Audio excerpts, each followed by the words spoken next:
안녕하세요. 대기업 시청자 그리고 유신 주주 여러분들. 저는 유신과 관련해서 여러분들이 투자하시면서 알아야 되는 중요한 이슈와 주가 영향을 미칠 만한 요소들 하나하나 알려드리는 멘토 이진욱입니다. 자, 우리 유신하게 되면 이 철도와 도로 그리고 도시계획 같은 건설 사업 관리를 하는 주된 회사 중에 하나입니다. 이 해외 사업 부분 장인 이 김정환 부사장이 이 재건 협력단에 좀 참여를 했다는 소식 때문에 이 유신이 재건 관련주를 현재 엮이고 있는 상황이고, 이 추후에 재건이 본격적으로 시작되는 타이밍에 뭐 도로, 철도, 뭐 여러 가지 건물 해서 이런 건설 기술과 관련된 설계를 또 가지고 있는 회사이기 때문에 추후에 얼마든지 이 관련주로 엮일 수 있다라는 거, 그리고 수혜가 될 수 있다는 점 알고 계시면 될 것 같습니다. 그래서 오늘도 이 우크라이나와 러시아의 현 상황과 관련돼서 이야기를 좀 함께 해볼까 합니다. 현재 3년 만에 우크라이나가 러시아 본토를 공격하고 있다는 소식이 들려오는데, 우크라이나는 도대체 어떤 생각 때문에 러시아를 치고 있는지 잠시 뒤에 좀 알려드리겠고, 이어서 기술적 분석 들어가서 이 최근에 들어온 자금, 저는 아직까지 빠져나가지 못했다라고 생각하기 때문에 이와 관련된 이슈들 종합적으로 함께 좀 살펴보도록 하겠습니다. 자, 또 재건과 관련된 이슈들 함께 보도록 하겠습니다. 저번 주 금요일 날 우리 재건주들이 잠깐 반등을 했었는데, 그러한 이슈를 보게 되면 자, 이스라엘 내주 가자 휴전 협상이 재개될 수 있다는 소식이 들려왔었죠. 자, 여전히 이스라엘과 하마스의 전쟁이 지속되고 있는 가운데 다시 한 번 더 휴전 협상이 재개될 수 있다는 소식이 들려오면서 주가에 약간의 좀 반등이 나왔습니다.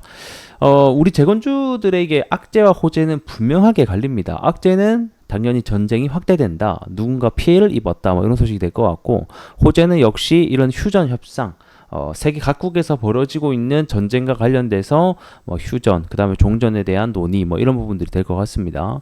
자, 그래서 해당 내용을 보게 되면, 자, 이스라엘 정부가 하마스와 인질 석방 협상을 다음 주, 이번 주죠, 재개하기로 했다라는 소식이 들려오면서 일단은 15일날 회담을 재개할 것이다, 뭐 이렇게 내용이 들려오긴 했더라고요. 자, 그리고 오늘 오전에 이 하마스에 대한 대답이 들려왔습니다. 자, 이번 휴전 회담에 대표단 파견 안 하겠다. 그러니까 말 그대로 거부를 하겠다라는 소식이 들려왔었죠. 일단은 우리가 재건주에게 이런 이스라엘과 하마스 전쟁을 보는 이유는 주가에 한 번씩 영향을 미치기 때문입니다. 직접적으로 파동을 막 그리지는 않지만 저번 주 금요일 날에도 그랬고, 앞전에 이스라엘과 하마스의 인질 석방 과정에 있어서의 주가의 변동성에도 한몫을 했기 때문에 가볍게 그냥 너무 딥하게 파고들 필요는 없고, 얘네들이 뭐 협상을 하는지 뭐 확대되는지 이 정도에 대한 이슈만 찾아보는 게 좋겠다라고 보시면 될 것 같습니다. 자, 그리고 이제 이어서 우크라이나와 러시아 관련된 이슈를 좀 함께 살펴보도록 하겠습니다. 얼마 전에 우크라이나가 러시아 본토를 진격하고 있다, 뭐 전쟁 3년 만에 처음 있는 일이 현재 나타나고 있죠. 그게 관련된 이슈가 계속해서 좀 나타나고 있습니다. 뭐 이제 러시아가 우크라이나 본토를 진격을 하고 있다, 푸틴 이 프리고진 반란 이후 최대 위기다라는 소식이 들려오면서 현재 우크라이나 국경지대를 벗어나서 이 러시아 이쪽 부분을 좀 현재 진격을 하고 있는 것으로 보여집니다. 그래서 러시아 국경에서 러시아 방향으로 약 34km 정도를 현재 전진을 하고 있다라고 보시면 될 것 같은데, 우리들의 입장에서는 그렇게 보여집니다. 아니, 이제 11월 달에 평화 협상이 있고 뭐 평화 협상을 위한 포석을 깔아도 모자랄 판국에 왜 이렇게 진격을 해서 전쟁을 확대시키고 있는 거지? 이런 생각이 좀 들 수 있단 말이죠. 근데 이제 저는 우크라이나가 지금 러시아 본토를 공격하는 이유가 있다라고 생각이 드는데, 일단 첫 번째 이유는 저는 이건 개인적인 생각입니다. 그렇게 생각을 합니다. 이 트럼프 당선이 가능성이 높아짐에 따라서 추후에 이 러시아와 종전 협상에서 이 우위를 점하기 위한 좀 진격을 하는 것이다라고 보여지는데, 자, 종전 협상에서 가장 큰 화두가 뭐죠, 여러분들? 영토 문제입니다. 근데 이런 영토 문제에 있어서 우크라이나도 러시아 영토를 만약에 보유하고 있다, 그 협상하는 과정에서, 그러면 이 추후 협상하는 과정에서 유리하게 작용이 될 가능성도 있고, 뭐 영토를 교환할 가능성도 있고, 이렇게 하다 보니까 현재 계속 전진을 해서 좀 유리하게 가져가려는 목적이 있지 않을까, 이렇게 좀 보여지고요.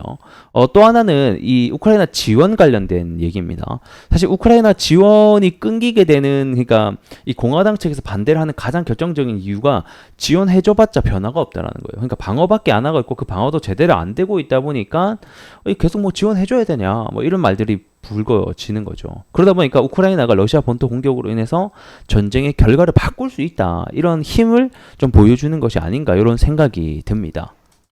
그래서 우리가 이런 부분에서 두 가지 해석을 해볼 수가 있는데, 일단은 전쟁 3년 만에 또 새로운 행동들이 취해지고 있다는 것은 말 그대로 새로운 결과를 가져오겠다는 의미가 될 것 같기 때문에 그만큼 휴전에 대한 부분, 종전에 대한 부분을 어느 정도 염두를 하는 행위들이 나타나고 있다는 거예요.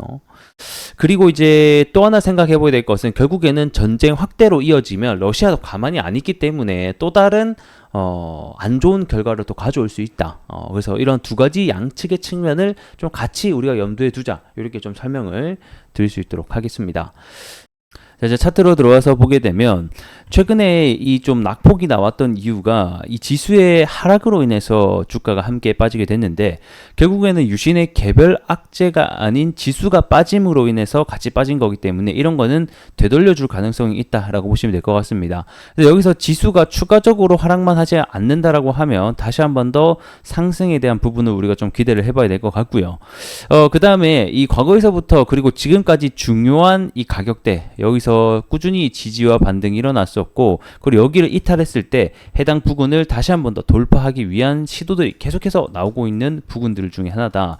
그래서 제가 말씀을 드렸던 것 중에 하나가, 결국에는 여기를 뚫고 올라가는 시점이 본격적인 수급이 들어오고 상승 랠리가 되는 시점이다라고 또 설명을 드렸습니다. 그래서 아직까지는 여기에 하단에 주가가 위치하고 있기 때문에 현재는 좀 기다려 봐야 되는 부분이지만, 이 과거에 이 구간을 뚫기 위해서 벌써 한 차례, 두 차례, 세 차례, 그리고 최근에 다시 한 번 더 뚫기 위한 노력들이 사용이 됐고, 여기에 이제 돈이 들어온 흔적들이 있기 때문에 해당 자금이 결코 한 번에 저는 빠져나가지 못했다라고 생각이 됩니다. 그리고 무엇보다 여기에 하락을 했을 때 기준을 보게 되면 대금이 전혀 없죠.